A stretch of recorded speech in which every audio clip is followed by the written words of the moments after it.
วัสดีค่ะแต่ละคนแต่งตัวแบบจัดเต็มค่ะชื่ออะไรคะชื่ออองลีครับผม ดูครับผมชื่อเคเจค่ะ เป็นคนที่ไหนกันคะ ชัยภูมิครับ เพชรบูรณ์ครับสกลนครครับ ทุกคนรู้ไหมภาษาอีสาน รู้ครับผม ค่อนข้างรู้อยู่ พอใช้ได้ครับ ได้แหละ พอใช้ได้ค่อนข้างรู้อยู่ครับเจอกันหน่อยค่ะกับวิชา ES 201เราจะมาดูกันว่า คุณรู้เกี่ยวกับภาษาอีสานมากน้อยแค่ไหนค่ะไปจับฉลากกันเลยค่ะ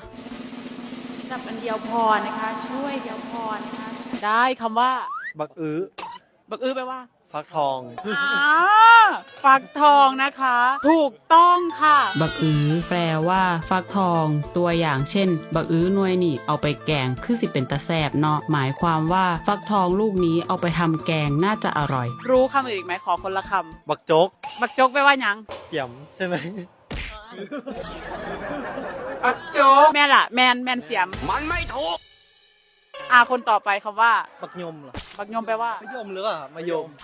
มะยม บักยม คนต่อไปราคาคำว่า บักโม บักโมแบบอันนี้ตกไทยตกลาวได้ดิบักโมก็ว่าบักโมเอาไหม บักโม บักโมแปลว่าหยังคะ ว่าแตงโมหา แตงโมเนาะ